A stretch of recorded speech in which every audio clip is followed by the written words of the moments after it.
வணக்கம். நான் உங்கள் மோகனா. 2/9/2025 செவ்வாய்க்கிழமை மாலை மலர் செய்திக்குள்ளே போகலாம். இதை பாருங்க. புதுடெல்லியில் செப்டம்பர் 2ங்க விடிய விடிய பலத்த மழை. டெல்லி உள்ளிட்ட வட மாநிலங்கள் வெள்ளத்தில் மிதக்கிறது. விமானம் ரயில் சேவைகள் கடும் பாதிப்பு. 20 கிலோமீட்டர் தூரத்துக்கு அணிவகுத்து நின்ற வாகனங்கள். டெல்லியில் வெள்ளத்தில் தத்தளித்து செல்லும் வாகனங்கள். இதை பாருங்க.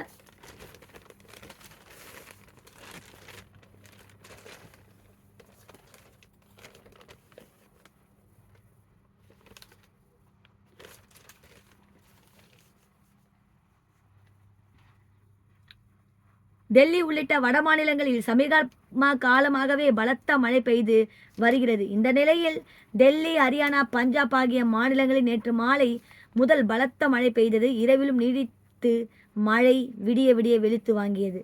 இதனால் டெல்லி, ஹரியானா, பஞ்சாப் உள்ளிட்ட மாநிலங்கள் வெள்ளத்தில் மிதக்கிறது. டெல்லி மற்றும் அதை ஒட்டியுள்ள ஹரியானா மாநிலம் குருகிராம் பகுதிகளில் பெய்த பலத்த மழையில் காரணமாக யமுனா ஆற்றில் வெள்ளப்பெருக்கு ஏற்பட்டு உள்ளது. இதையடுத்து யமுனை ஆற்றின் கரையோரம் வசிக்கும் பொதுமக்கள் அங்கிருந்து வெளியேறி பாதுகாப்பான இடங்களுக்கு செல்லுமாறு டெல்லி அரசு அறிவிப்பு வெளியிட்டுள்ளது. யமுனை ஆற்றில் நீர்மட்டம் உயர்ந்ததால் இங்கு எஃகு பாலத்தின் மீது போக்குவரத்து நிறுத்தப்பட்டது. ஹரியானா மாநிலத்தில் பெய்து வரும் பலத்த மழையால் அத்னிகுண்ட் தடுப்பணையில் இருந்து ஒவ்வொரு மணி நேரமும் அதிக அளவு தண்ணீர் வெளியேற்றப்பட்டு வருகிறது. இன்று காலை நிலவரப்படி அத்னிகுண்ட அணையில் இருந்து 1.76 லட்சம் கன அடி தண்ணீரும், வஜிராபாத் அணையில் இருந்து 69.210 கன அடி தண்ணீரும், ஓக்லா அணையில் இருந்து 73.611 கன அடி தண்ணீரும் வெளியேற்றப்படுகிறது. 3 அணைகளில் இருந்து அதிகமாக தண்ணீர் வெளியேற்றப்படுவதால் டெல்லி பழைய ரயில்வே பாலத்தில் யமுனை ஆற்றின் நீர்மட்டம் இன்று அதிகாலை அபாய அளவான 205.33 மீட்டரை தாண்டியது. இன்று காலை நிலவரப்படி 205.80 மீட்டராக நீர்மட்டம் உள்ளது. இன்று மாலை 5 மணி முதல் 8 மணிக்குள் யமுனை ஆற்றில் நீர்மட்டம் 206.5 மீட்டரை எட்டும் என்று அதிகாரிகள் தெரிவித்தனர். இதனால் டெல்லியில் தாழ்வான பகுதிகள் வெள்ளத்தில் முழுகும் அபாயம் ஏற்பட்டுள்ளது. ஹரியானா தலைநகர் சண்டிகர் பகுதியிலும் தாழ்வான பகுதிகளை வெள்ளம் சூழக்கூடிய அபாயம் ஏற்பட்டுள்ளது. யமுனை பஜார் பகுதியில் யமுனை ஆற்றின் கரைகள் உடைந்ததால் குடியிருப்பு பகுதியில் தண்ணீர் புகுந்தது. இதனால் பொதுமக்கள் அங்கிருந்து வெளியேற்றப்பட்டு நிவாரண முகாம்களில் தங்க வைக்கப்பட்டுள்ளனர். வெள்ள பாதிப்பில் இருந்து பொதுமக்கள் மீட்க அரசு தயார் நிலையில் இருப்பதால் முதல் மந்திரி ரேகா குப்தா தெரிவித்துள்ளார். டெல்லி மற்றும் குருகிராமில் பல பகுதிகளில் சாலைகளில் தண்ணீர் தேங்கியுள்ளதால் போக்குவரத்து நெரிசல் ஏற்பட்டு வாகனங்கள் சுமார் 20 கிலோமீட்டர் தூரத்துக்கு அணிவகுத்து நிற்கின்றன. இதனால் பொதுமக்களின் இயல்பு வாழ்க்கை கடுமையாக பாதிக்கப்பட்டுள்ளது. இன்று டெல்லி, NCR மற்றும் குருகிராம் பகுதிகளில் பலத்த மழை பெய்வதற்கான ஆரஞ்சு எச்சரிக்கையை இந்திய வானிலை ஆய்வு மையம் விடுத்துள்ளது. இதனால் பள்ளிகளுக்கு இன்று விடுமுறை விடப்பட்டுள்ளது. ஆன்லைன் மூலம் பாடம் எடுக்க அறிவுறுத்தப்பட்டுள்ளது. ஊழியர்கள் வீட்டிலிருந்து வேலை செய்யும் அனுமதிக்குமாறு அலுவலகங்களுக்கு வேண்டுகோள் விடுவிக்கப்பட்டுள்ளது. தொடர் மழையால் டெல்லியின் காற்று தரம் கடந்த 8 ஆண்டுகளில் இல்லாத அளவுக்கு நல்ல நிலையில் உள்ளது. குருகிராமில் மழையின் பாதிப்பு தீவிரமாக இருந்தது. அங்கு நேற்று மாலை 3 மணி முதல் 7 மணி வரை 10 சென்டிமீட்டருக்கும் அதிகமான மழை பதிவானது. இதனால் குருகிராமில் உள்ள ஹீரோ ஹோண்டா, சவுக் படேல் நகர் மற்றும் சிக்னேச்சர் பாலம் போன்ற முக்கிய சாலைகளில் தண்ணீர் தேங்கியது. துவாரகா விரைவு சாலையின் சர்வீஸ் சாலையில் அதிக அளவில் மழைநீர் தேங்கியது. இதனால் சர்வீஸ் சாலை மூடப்பட்டது. விரைவு சாலையின் வடிகால் அமைப்பும் மழையால் சேதமடைந்தது. இதனால் வெள்ளம் தேங்கி காணப்படுகிறது.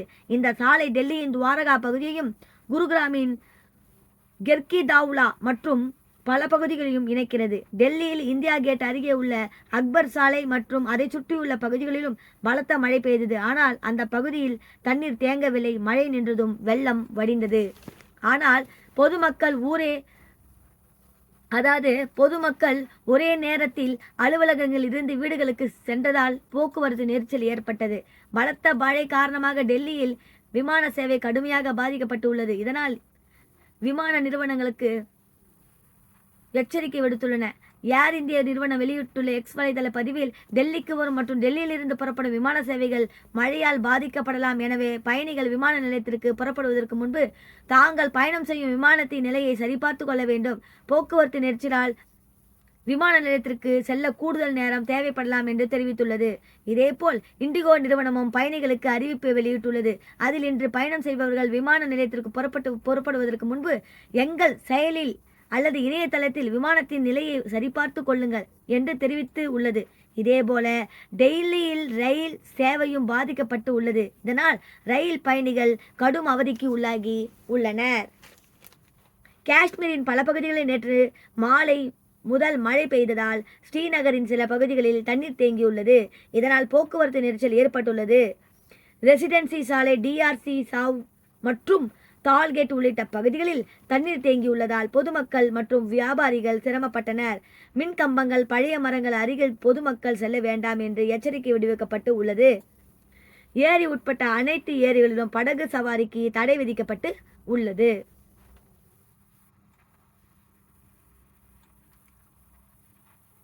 அப்புறம் பாருங்க, சூடேனில் பயங்கரம், நிலச்சரிவில் சிக்கி 1000 பேர் பலி, கிராமமே மண்ணில் புதைந்த சோகம்.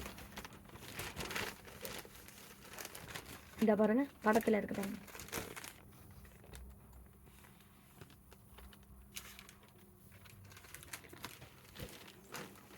நிலச்சரிவால் கிராம மண்ணில் புதைந்திருப்பதையும் அங்கு மீட்பு பணி நடப்பதையும் படத்தில் காணலாம். டார்பர் செப்டம்பர் 2 சூடானில் கடந்த 3 ஆண்டுகளாக உள்நாட்டு போர் தீவிரமாக நடந்து வருகிறது.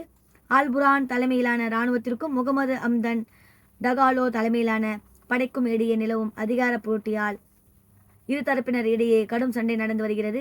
இந்த மோதலில் அப்பாவி மக்கள் உள்பட லட்சக்கணக்கானோர் உள்நாட்டு போரால் கோடிக்கணக்கான மக்கள் புலம்பெயர்ந்து உள்ளனர்.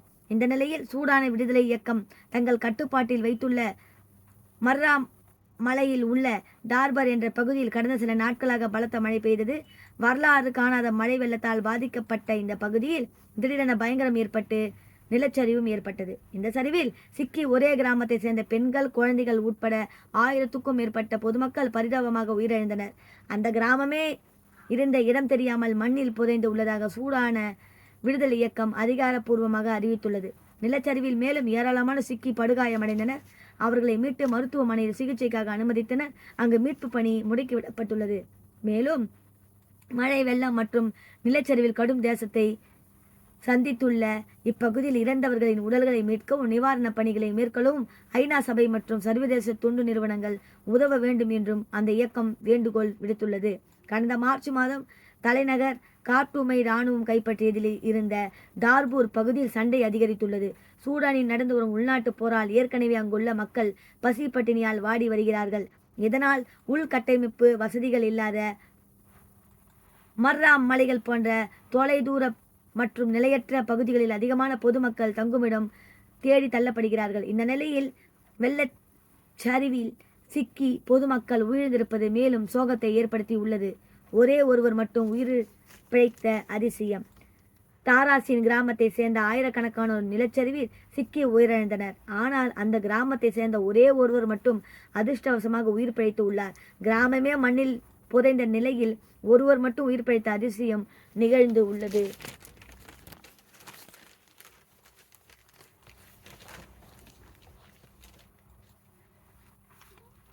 அப்புறம் பாருங்க, வங்கக்கடலில் காற்றழுத்த சென்னையில் தாங்க தாழ்வு பகுதி உறுதியானதுங்க. ஆமாங்க, உருவானது. ஒடிசாவை நோக்கி நகர வாய்ப்புங்க. தென்மேற்கு பருவமழை வட மாநிலங்களில் பெய்து வருகிறது. தமிழகத்திலும் ஒரு சில இடங்களில் லேசான மழையும் ஓரிடங்களில் கனமழையும் பெய்கிறது. வடகிழக்கு வங்காள விரிகுடா மற்றும் அதை ஓட்டிய மியான்மர் கடற்கரையில் ஒரு மேலடுக்கு சுழற்சி நிலவி வந்த நிலையில் ஒரு குறைந்த காற்றழுத்த தாழ்வு பகுதி இன்று காலையில் உருவாகியுள்ளது. இது அடுத்த 24 மணி நேரத்துக்கு அதே பகுதியில் மேலும் வலு பெற வாய்ப்பு உள்ளது. அதனை அடுத்த 24 மணி நேரத்தில் ஒடிசா முழுவதும் பரவி மேற்கு வடமேற்கு திசை நோக்கி நகர வாய்ப்பு உள்ளது என்று சென்னை வானிலை ஆய்வு மையம் தெரிவித்துள்ளது. வட தமிழகத்தில் ஒரு சில இடங்களிலும், தென் தமிழகத்தில் ஓரிரு இடங்களிலும், புதுவை மற்றும் காரைக்கால் பகுதியிலும் இன்றும் நாளையும் லேசான மழை பெய்யக்கூடும். இடி மின்னலுடன் கூடிய பலத்த காற்று மணிக்கு 30 முதல் 40 கிலோமீட்டர் வேகத்தில் வீசக்கூடும். சென்னையில் வானம் ஓரளவு மேகமூட்டத்துடன் காணப்படும். நகரின் ஒரு சில பகுதிகளில் இடி மின்னலுடன் லேசான மழைக்கு வாய்ப்பு உள்ளதாக தெரிவிக்கப்பட்டு உள்ளது.